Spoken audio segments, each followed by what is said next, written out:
Do you like a good scare? Do you have a dark and disturbing imagination? Then you've come to the right place. Time Warp Studios proudly presents The Shiver Show. Hello and welcome. I am Mary Labrie, and I'm here with co-host Greg Flynn. Our story tonight is The Postman Always Rings Twice by James M. Cain. Greg, are you ready for a tale of lust and bad driving? Well, I've always been puzzled what the title, The Postman Always Rings Twice, means in the context of this scandalous story. Well, it was scandalous at the time, so I'm going to be intrigued to hear. Me too. Good evening, ladies and gentlemen. Tonight, Lady Esther presents the Screen Guild players in one of the most gripping screen stories of the past year. Metro-Goldwyn-Mayer's sensational drama, The Postman Always Rings Twice, based on the famous novel by James M. Cain. It stars Lana Turner as Cora Smith and John Garfield as Frank Chambers. The Lady Esther Screen Guild players in The Postman Always Rings Twice.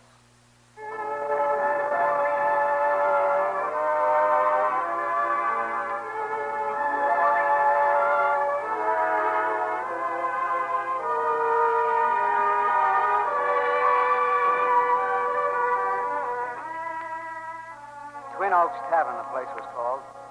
You know the kind of joint I mean. You can see one on any road in America. An old wooden house that had been remodeled, a lunchroom added in on the front, and a gasoline pump out in the yard. The sign was hanging on the pump, "Man Wanted." So I opened the door and walked in. She was standing there near the counter, dressed all in white. White and cool on that hot afternoon. And looking at me as if I was dirt. She didn't fool me, though. Not even that. She was dynamite and a cake of ice. I knew it. And she knew it. She knew I knew it. And when she found she couldn't stand me down... Something you want? Not a thing. I just work here. Oh, since when? Since you asked. Well, the best way not to be working here is to try and be funny. Just remember that, Mr. Smart Guy.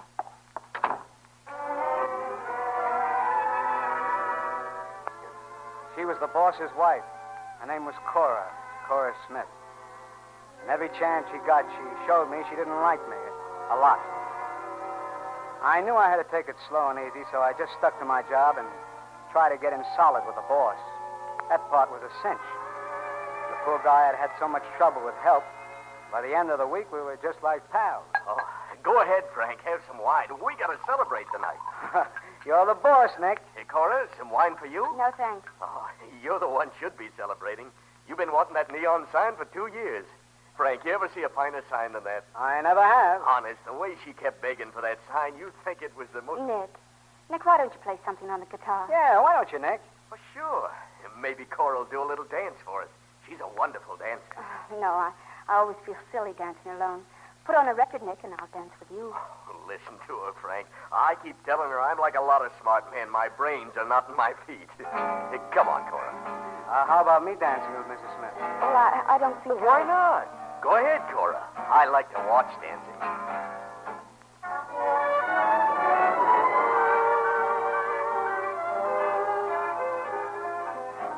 That was the first time I ever had her in my arms. Right under Nick's nose. I didn't say a thing, and neither did she. But I guess we both knew. Then all of a sudden, she pulled away. Oh, that's enough, Nick. Save your strength. Well, but Cora, you dance so nice together. Yeah, well, it's too hot to dance. I think I'll drive down to the beach for a swim. Oh, that's a good idea. You haven't been out of this place for a month. I'll go get my things. I won't be long. Say, Nick, why don't we all go down for a swim? Well, I don't swim very well, and the undertow's pretty strong. You mind if I ride down in the car with her? Well, not if she doesn't. Thanks. Say, if that undertow's so strong, I'm going to stay close to shore.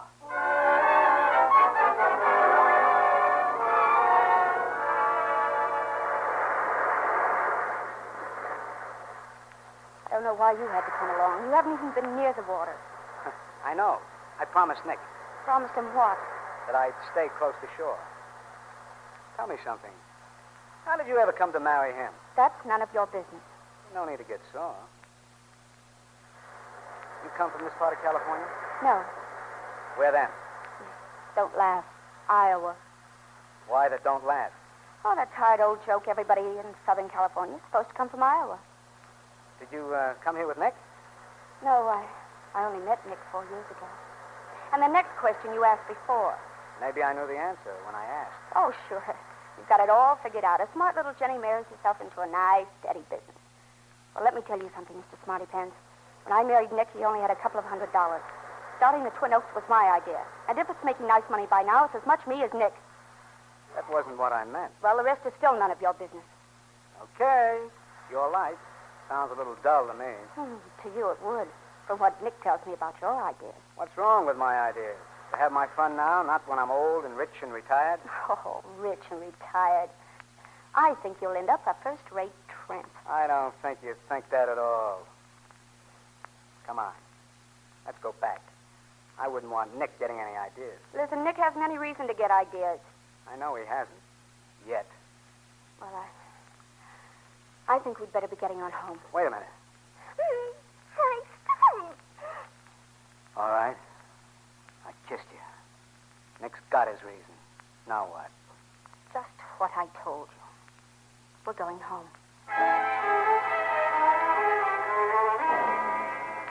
All the way home. All the next morning. She wouldn't even talk to me. But I had a feeling it wasn't just because she was mad. So I waited till Nick had started for town, and then I walked into the kitchen. Cora. Get out of here. Are you crazy? Where's Nick? He just had a brainstorm and drove into L.A. He thinks the laundry service is cheating him. Cora, honey. No, wait, Frank. Please. I want to tell you something. What? Frank, about that question. What question? Why I married Nick. Well, my answer is that Nick came along at the right time with a wedding ring. Yeah, the wedding ring was the first thing he mentioned. And, of course, you liked that. You'd always had to fight off a lot of guys.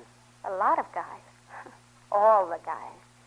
I don't especially like the way I look sometimes, but I never met a man since I was 14 who didn't want to give me an argument about it.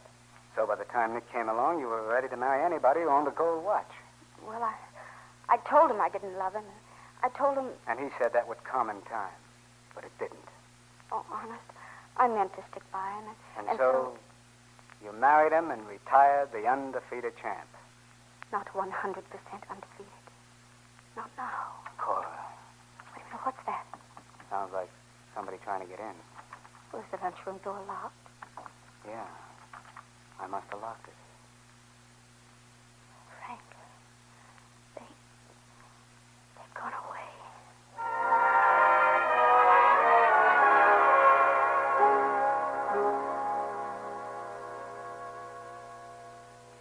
What time is it? Is it getting late? It's almost 6. Nick ought to be back in a half hour. Frank, we're not going on like this, are we? No. I've been thinking about us going away. Well, that's what I've been thinking, too, almost ever since I saw you. Frank, I'll leave a note for Nick. But where'll we go? How do I know? Depends on which way we can thumb a ride.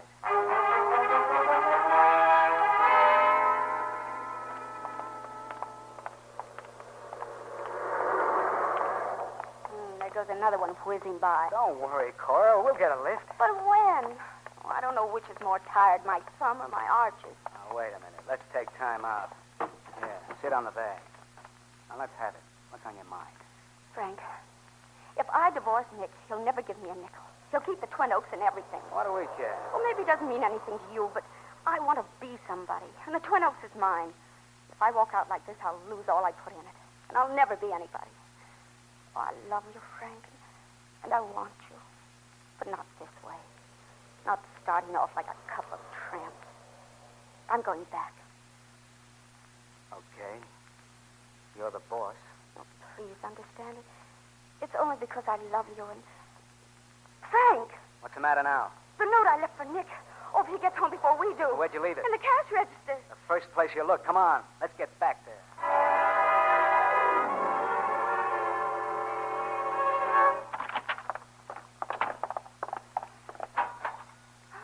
Oh, it's okay. The note's still here. Gee, we made it, Frank. Not by much. Wait a minute. Isn't that Nick's car coming off the road? Oh, then I'd better put that bag away. Well, wait a minute. Why is he driving like that, from side to side? We must have been celebrating again. He's drunk. He's either drunk or he's crazy. Hey, look out! Look out, that truck! Boy, that was close. I wish you'd get into that car someday and get plastered and drive off a cliff. Frank, You don't mean that. You were joking. Sure. Sure, I was joking. Of course you were joking. Of course. I couldn't get to sleep that night. Maybe I was afraid of sleep. Maybe I was afraid I'd dream. And so I went outside and I lit a cigarette and I walked around. I noticed the light was on in Nick and Cora's room. Then, almost without knowing it, I was standing near their window.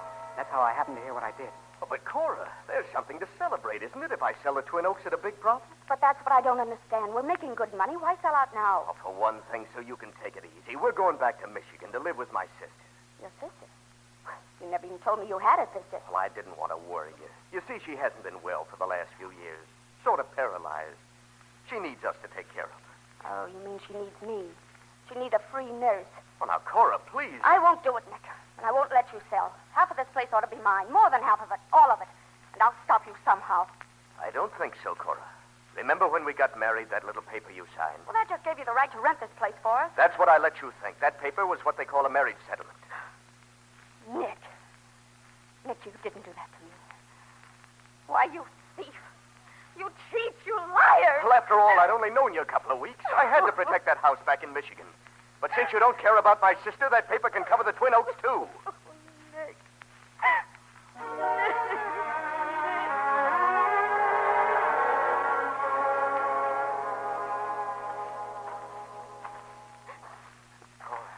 Cora, it's me. Frank? Frank, what are you doing out here? I couldn't sleep. I was walking around. Cora, I was outside your window a little while ago. I heard what Nick said. Well, I won't let him do it. I won't let him do it. I don't know how you can stop him, Cora. Frank, do you love me? Yes.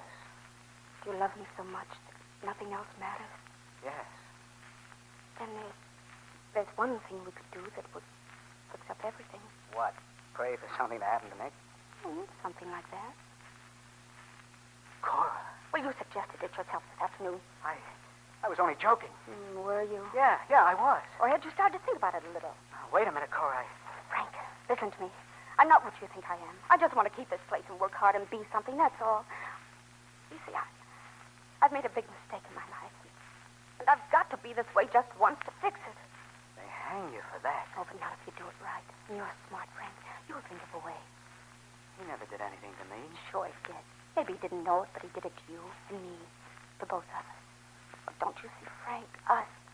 That's all that matters. You really love me that much? That much? Oh, I'm no good, Frank. I'm no good. But I love you. It's in the cards. Yeah. I guess it's in the cards.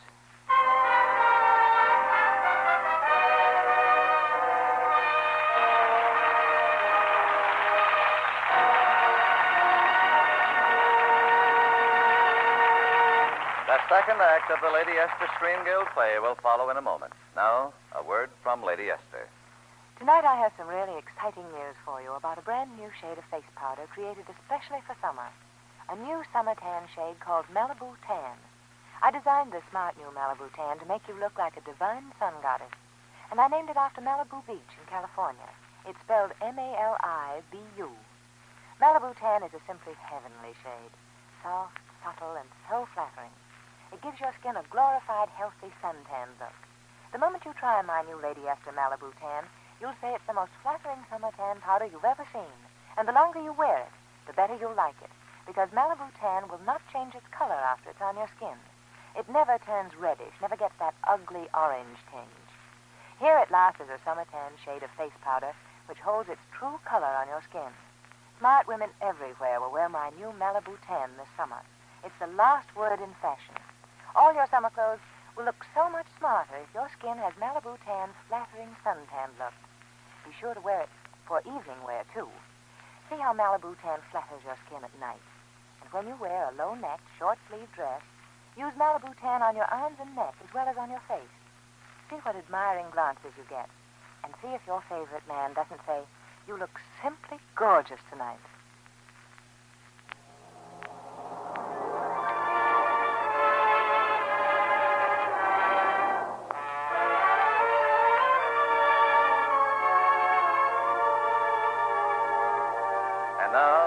Esther presents the second act of The Postman Always Rings Twice, starring John Garfield and Lana Turner.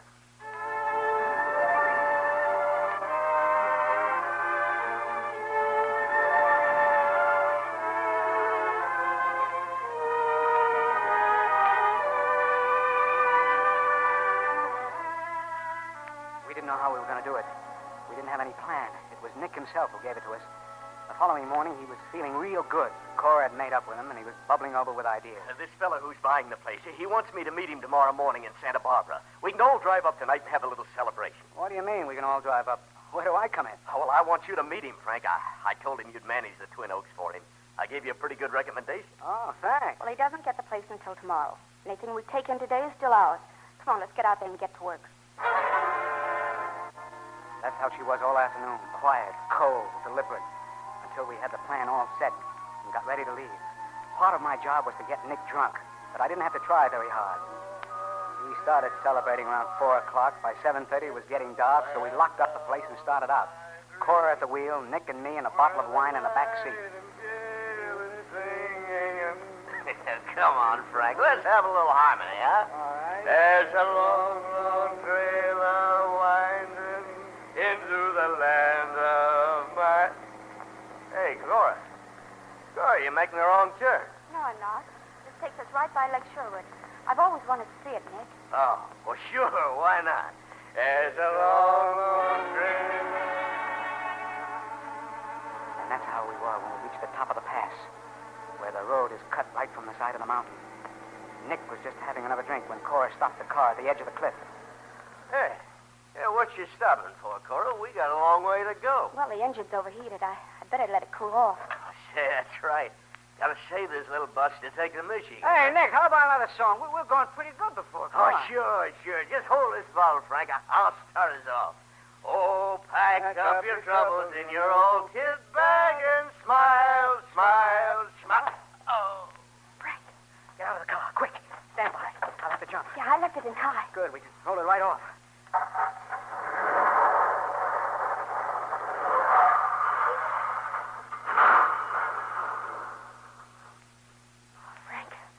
Frank, we did it. It'll be tough going from here. You sure you can go through it? Oh, after seeing that, I can go through with anything. You'll have to muss up your dress. Rip it up. I'll get down there and climb in the car, rough myself up. Yeah. And when you're sure I'm inside, you can head down the road and start yelling for help. Are you positive you can take it, Cora? Oh, yes.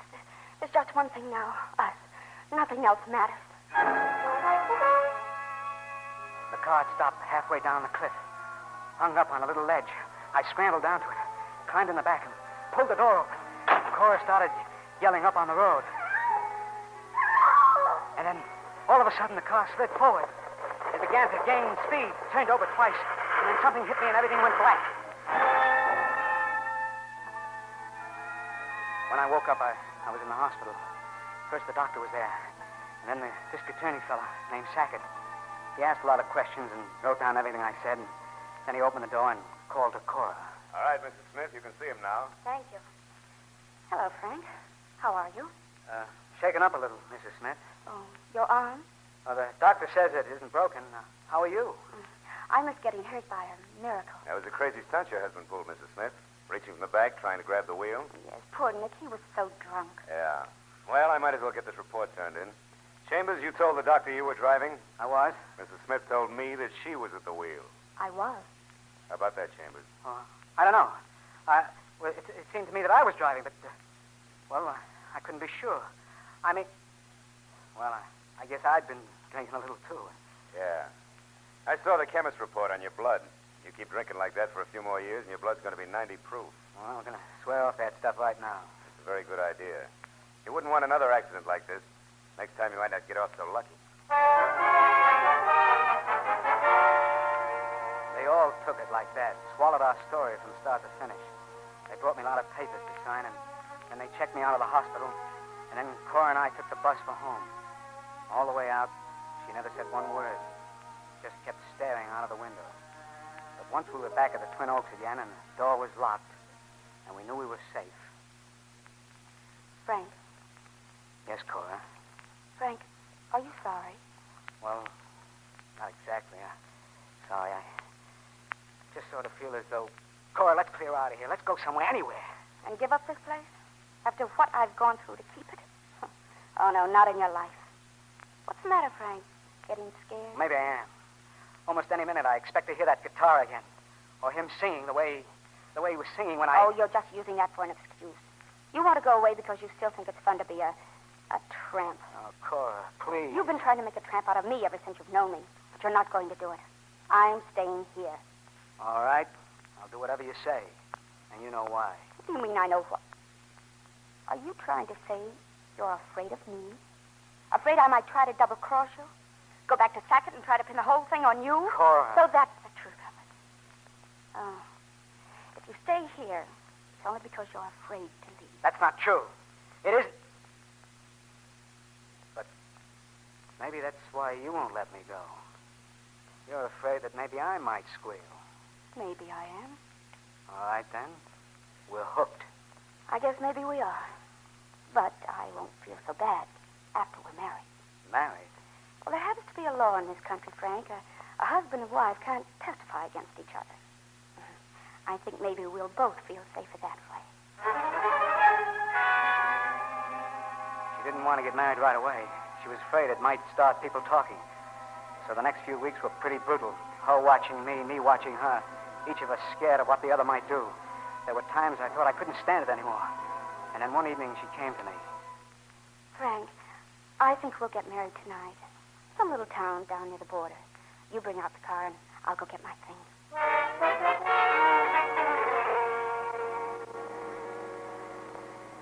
Frank? Yes, Cora. Frank, before we're married, I want to know something. And tell me the truth, because I'm going to tell the truth to you. What do you want to know? During these weeks, sometimes you must have planned to run away. Why didn't you? Why didn't I? Because we're chained to each other. Ever since that night on the mountain, Cora. We were on top of a mountain. But it's been on top of us ever since that night. Is that the only reason you didn't go away? No. It was because of you and me. Don't say you love me now. The funny part is, I do. No, that's not love, Frank. When fear comes into it, it isn't love anymore. It's hate. Do you hate me? I don't know. And I've got to know. I've got to know the truth. Frank, will you do something for me? Then I'll know. How? Take me over to the beach swimming. That place we went the first time you kissed me. Well, that's a funny thing to... Oh, please, Frank, don't ask any questions. Just take me down to the beach. And I promise you everything will be settled one way or the other before we come back. Well, if it means so much to you... Here, you take the next road to the right.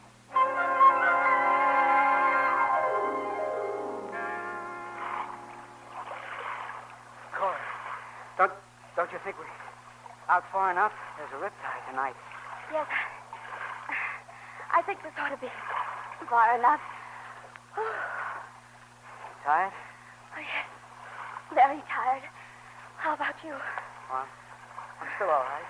I swim better than you, but you're stronger. Frank, this is what I meant. In the car. What? Well, if you don't trust me completely, if you don't believe I'd never turn on you, if you don't want me to go back with you, you don't have to. You can swim that by yourself. I'm too tired to make it. And nobody will ever know. Cora. I didn't want to live without you. Oh, Frank. Don't say another word, honey. Just save your breath. I'll take you in.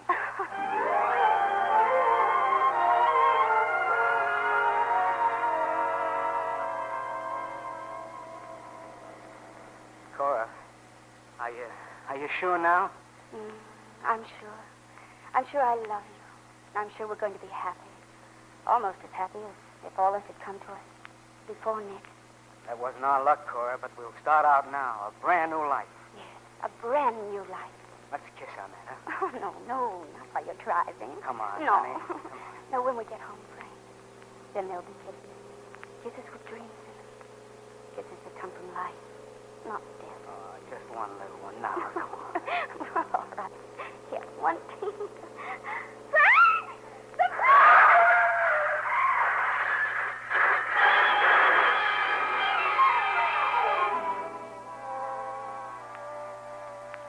Gentlemen of the jury, I tell you this man is a mad dog.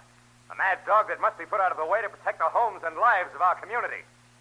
Cora Smith's letter, which we found in her room, proves without question that Frank Chambers helped her to kill her husband, so that between them they could share his estate.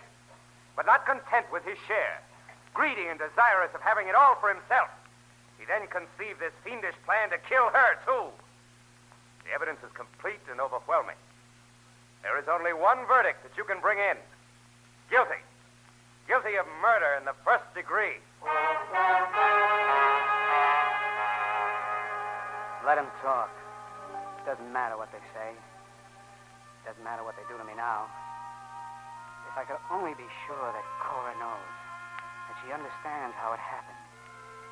If I could only be sure that somewhere, somehow, I'll have a chance to tell her and make her believe. I never really wanted anything in the world but her. It's funny how it all works out. It's just like when you're expecting a letter. You hang around the front door, afraid you might not hear the postman ring. You forget that the postman always rings twice. Yeah, he rang twice for Cora, and now he's ringing twice for me.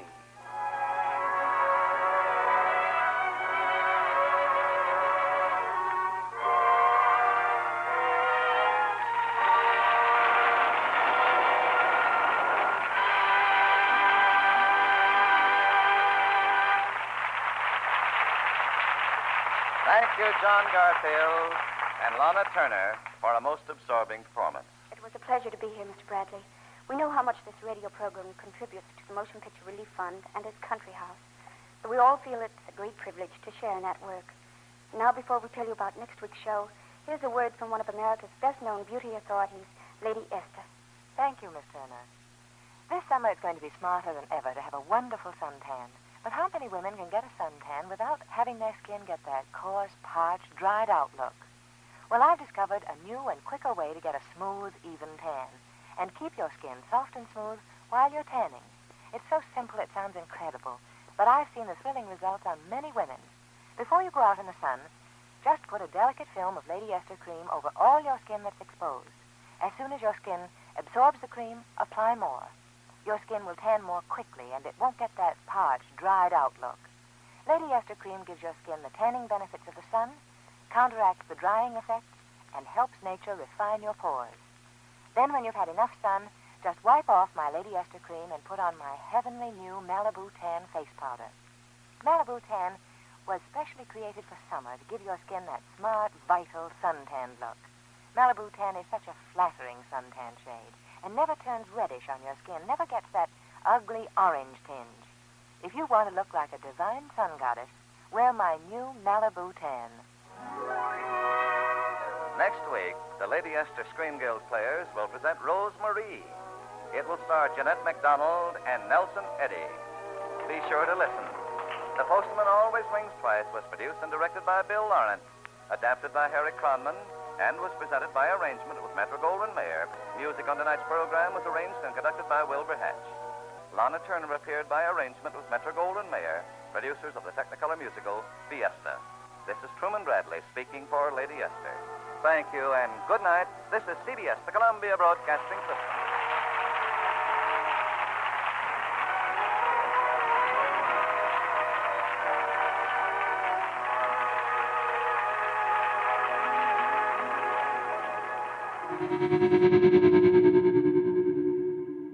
Greg, what did you think? Well, the sexual tension is so tense in this production. You could almost hear the snap of taut knicker elastic in those opening minutes. And I liked it when we kicked off with a drifter seeing a sign outside a roadside diner saying "man wanted."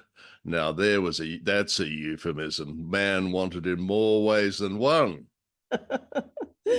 Yeah, it did definitely sizzle, this one. This one's interesting too, because it was a film first and then it was done as a radio play. So I think 1946 was the film, 1947 was the radio play. So the Lana Turner, if you haven't seen the movie, that's worth having a look at too, because Lana Turner is absolutely gorgeous, isn't it? Absolutely, indeed. Because when I saw the movie, I thought at the time that John Garfield wasn't just wasn't worthy of Lana Turner, because every time Lana Turner in the movie, and indeed in this particular radio play, appears, it's like an atom bomb of glamour, this blinding glamour when she's on the screen. And then we've got this miserable drifter, John Garfield, the John Garfield character, that is, working in a diner. And I thought, no. And then I thought, wait a second, John Garfield has got this sort of, downbeat, mean-spirited, immoral approach. And I thought, actually, he's perfect for the role when you think of it. I think she would have pretty much taken any man with a pulse because she had plans, didn't she? She did. Well, I've got to say that she was so sexy that I could feel my socks heating up as I listened to the play. Apparently, when they were casting John Garfield, she was quite upset and she said, "Can't you find a good-looking leading man?" When they were casting for the film. But then they ended up having a bit of a romance, apparently. So. Ah, well, that's interesting. So that just what I was saying, that there's such a strange contrast, physically a contrast, and obviously emotionally as well in the play. But I did think that Garfield was an odd choice, and also he's got that New York mean streets machine gun rat tat tat way of delivering his dialogue. Whereas she's got this racy, pacey, breathless way of speaking, which certainly suits her character. And she also, because she's fluctuating between "we can't harm my dear, lovable husband" to "let's kill that dirty rat." It's like, I have an idea. Hey, what did you just say about him? Yes, I think we can probably bump you off. I realise that they've got to squeeze the action for these radio plays into less than 30 minutes, that some scenes need to be cut and speeded up. But there's that odd scene, that plot point when they're out trying to thumb a ride after they're scarpered from the diner. And there they are on the side of the road, thumbs out, and Cora suddenly moans that it's not quite the exciting lifestyle and fun way, that mode of travel that she dreamed of. What did she expect? I know. I mean, when they set off before they do the murder and they set off on they're just going to run away together. I don't think that was particularly well thought out. And I mean, anyone who has hitchhiked, as you and I both have, Greg, knows that it can be quite dispiriting. Well, I should point out for listeners that we hitchhiked separately, on different continents, although possibly in the same decade. So anyway, getting on to the about the illusion of the glamour of thumbing a lift. I really think that I think everybody understands that chauffeur-driven limos are the only way. If you're going to abscond with your lover, take a limo. Yeah, I liked how after they had knocked Nick off, she said, "Oh, we can't get married for a couple of weeks." I was thinking, a couple of weeks. Is that what the mourning period now is? Some people grieve in different ways. Shall we talk about this very enigmatic title, "The Postman Always Rings Twice"? I did read the letter that James N. Cain wrote to a fan, explaining what it meant. A beautifully typed little letter, I've got to say. So that man, he could write and he could type. So in 1936, Cain writes to a fan who asked what the title meant, and he said, "It's in the tradition that the British have, and then in America, of a postman knocking or ringing twice after delivering letters." So he said, and the quote in the letter is, "The idea is that retribution was somewhat delayed for the characters in the book. They had to answer the second ring. So the postman is in fact a metaphor for justice, which eventually rang a second time. There was no escape." Yeah, so to distinguish it from just somebody ringing the doorbell, they rang twice so that you knew that it was the postman also. No, yeah. I didn't. No, I didn't. No, I didn't. I didn't understand that. That's very clever. Yes. A little bit more trivia on this fabulous title, which is a bit strange, It was originally, when it was written, it was first a novel. So, yeah, as you say, like he's writing to a fan in 1936, well before the movie or the radio play, but it started as a novel. And when he was submitting it to publishers, the title was Barbecue. I kid you not. I kid you not. I wonder why. And the publisher said, we need another title, James. This is just not going to work. And so, and then the publisher committed the sin of actually coming up with a title. It suggested a title to him, which was not a bad title, by the way, For Love or Money. Oh, yes. Nice, nice. So anyway, James was very offended by the publisher suggesting a title.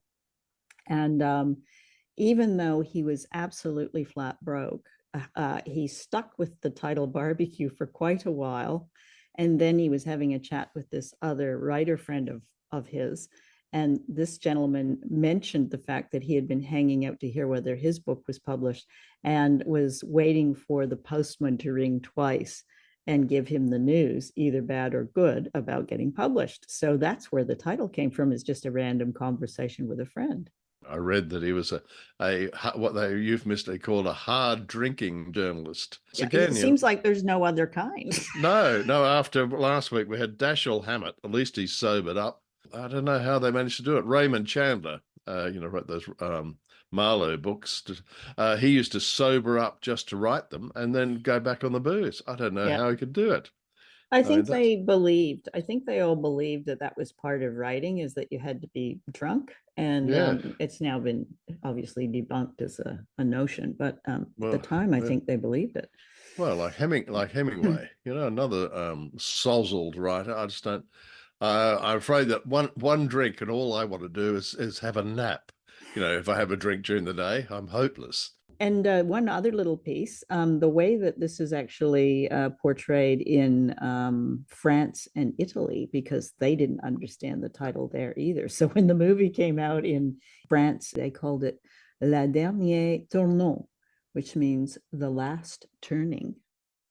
And in Italy, they called it Obsessione, which means obsession. Very simple, but accurate in this case. And speaking of the book being published in 1934, because of all the sex and the violence, which perceived at the time, that is, it was banned in Boston and Canada. But I always think that if book banning is a priority, then those judges have too much time on their hands. Oh yeah, it was almost a point of pride to be banned in Boston, I think.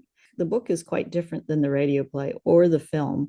And even though we think the film and the radio play, or they certainly thought in the time, that it was very racy, the book is racier still. So it's actually got a little bit of what I would call S&M kind of love going on. So there's biting and bodice ripping going on. Yeah. So Cora and Frank were into a little rough sex. Do you think they're also into a little bit of Lady Esther Cosmetics, our dear advertiser there? Isn't everyone? My only regret after hearing this latest round of adverts is that I can't time travel to 1947 to try her brand new shade of face powder, Malibu Tan. I know. I think you and I both could benefit from a bit of Malibu Tan. Apparently, this smart new Malibu Tan will make me look like a divine sun goddess. Now, that'll cause quite a stir on Bondi Beach in Sydney in Australia.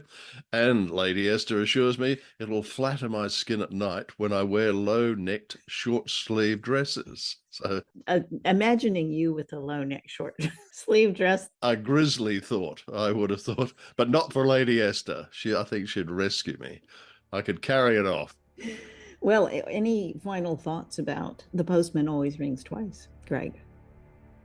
Mary, I'd like to say that I'm about to slap on some Lady Esther Malibu Tan face powder and see if I can get a job washing dishes in a roadside diner run by a repressed blonde.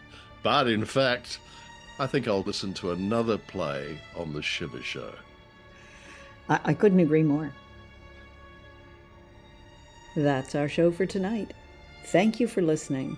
If you want to follow us on social media, we are out there.